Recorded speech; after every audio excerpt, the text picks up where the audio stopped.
What's going on, guys? Welcome back to the channel. It's good to see you all again.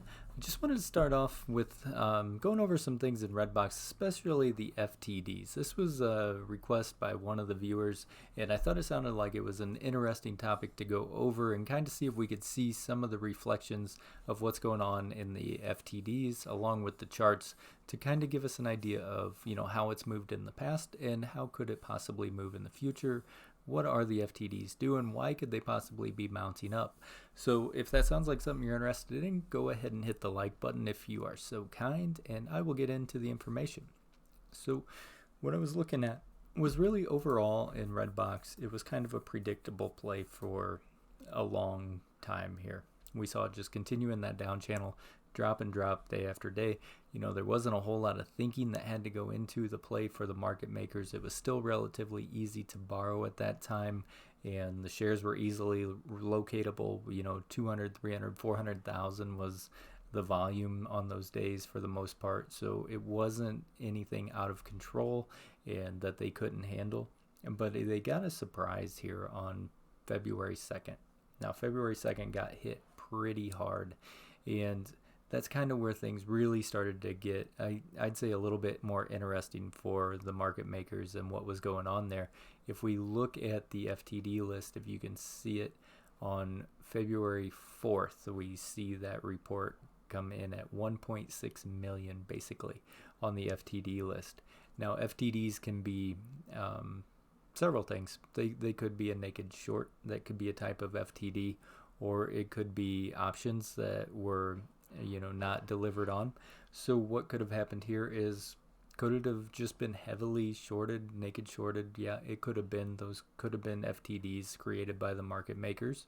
Or could it have been that the price unexpectedly dropped down into a range where those puts were now in the money and it was profitable maybe for somebody to exercise them, where they thinking this could be a level where it's going to try to find some support and turn things around. So maybe I'll just go ahead and exercise some of these puts since, they unexpectedly came in the money so strong. I might want to do that and DCA down if I was holding from up here.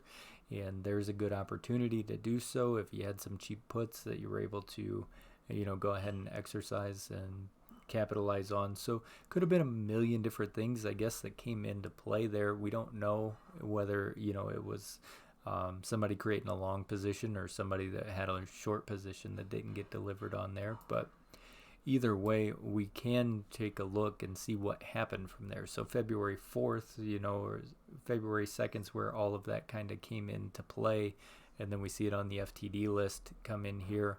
And then what goes on from there? Well, they go ahead and they work on settling out these FTDs. So we can see by March 18th, they realistically have that down to basically nothing.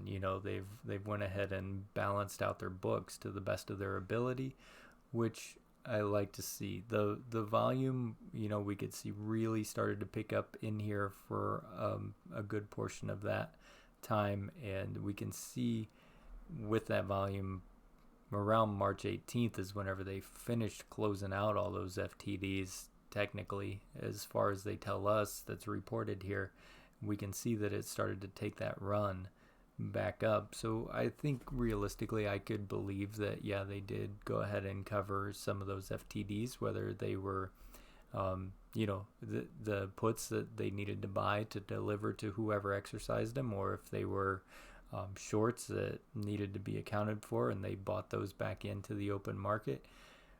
Hard telling, but we can see that action went on there, at least around the time frames that we see in the charts, and then it started to cool off again. So we had some FTDs that were starting to mount back up. Was it naked shorting again? We know that the free float on loan was pretty high for quite a while, so naked shorts can be a series of basically an FTD, as we mentioned. So that could be a reason why they were mounting again. We see it getting driven back down, and then what are we at? Right around 420 starts to kind of balance back out. It's down to 17,000, so you're seeing that buying pressure start stepping back in, or some of those FTDs getting delivered on. Yeah, a good possibility. And then it just continues to kind of snowball from here. Everything just went a little bit out of whack. So now you have, if you got the FTDs in a naked short form, that's one thing piling up on this snowball effect that we see on the charts here. And we're also seeing it run in the opposite direction. So some of those call options are now being in the money, and people are going ahead and taking advantage and exercising some of their calls because they're just seeing the life coming back into Redbox, and they're excited. So you got those shorts that are covering possibly some of the FTDs that are being delivered upon, and the gamma action that's going into the charts, which brings all of this action that happens here. And then the snowball effect, it just grows. They've got it bouncing around a little bit, but it's almost impossible for them to catch back up with whatever happened after April 22nd. And from there, we know how it all went down. If we look at Ortex, it hits the threshold list. So we're on the threshold list as of April 28th after all of that action started to come in. April 28th, they were obviously right at a height here where they could have thought maybe this thing's going to drop back down. We'll be able to cover some of those FTDs at a lower cost. And instead, it just ripped the other way on them. So they don't want to lose money. They're not going to pay more in the open market than what they could have covered at previously. So we know why they start to pile up is because they want a little bit of time. They want to think, well, maybe if I just wait another day, or if I just wait another day, or maybe if we offer some, naked shorts out there, or shorting comes into the market. They don't want to pay that cost to borrow, so naked shorts obviously going to be the best option for market makers to try to bring that price down. Why not go ahead and, just go ahead and take advantage of the naked shorts instead of paying 1,000% cost to borrow or whatever it was there for a while. And at that point, we got 100% exchange reported short interest percent. So we know that the float is tied up basically as of May 31st. And then it just continues to escalate from there. The exchange report short interest went up to 154%. And, so that's obviously a case of naked shorting. It'd be hard to argue that it's not. I don't know how else it could get that far out of whack. But maybe I'm wrong, but I don't think I am. And then from here, I'm just kind of curious to see where it goes, because we really lose data on being able to see what's happening with the covering of the FTDs and how they're spiraling out of control, because it just went haywire and they didn't do anything from before the first couple of times that we could really see it in the FTDs and compare it to the charts. I'd say from the end of April till now, we haven't seen hardly anything that really gives us any good solid data that we can work with. We don't even have the updated FTDs at this point. But what's interesting is, from June 17th, it had the 21,000 call options that were in the money.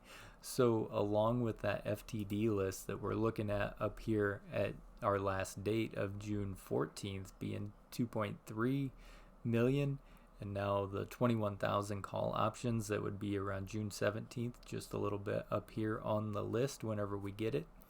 We're going to see if those come into effect as well to pile into the FTDs, or those I don't even think are factored in here at the moment. There's no reason that they would be. So could this all just be, naked shorts or some of the, I guess, exercised options that happened along the way? It's a strong possibility. So let's see what happens when that new list comes out in a couple of more days. Unfortunately, whenever you get into plays like this that are just highly manipulated, we've seen it be highly manipulated, there's not much that we can really do about something like this. They're trying to make voices heard as retail and try to protect us, but it's going to take time.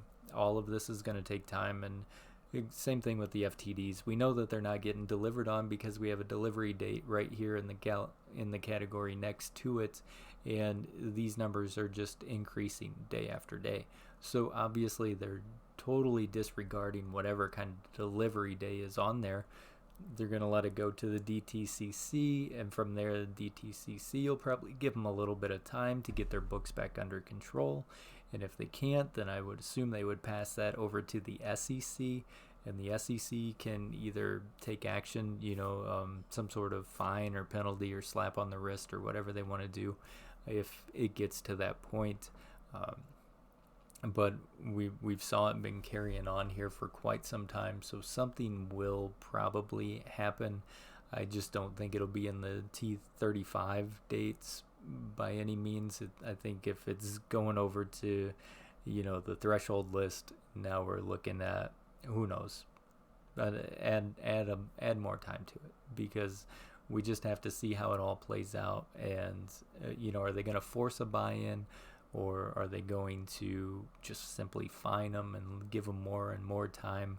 That's a possibility as well.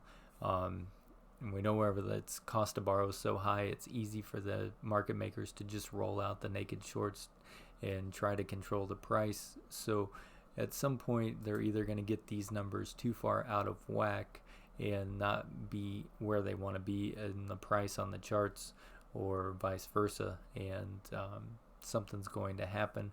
But it's one of those things you just kind of got to be patient with. You knew you got into manipulated play more than likely, and here you are. So just got to roll with the punches whenever they come. There's always somebody with more power, more access, and more money to this system that knows how to work the loopholes and the inner workings of the system, and they're going to do it. They're going to use it to their advantage, while all we can do is sit here and scream at our monitors and scream manipulation, right?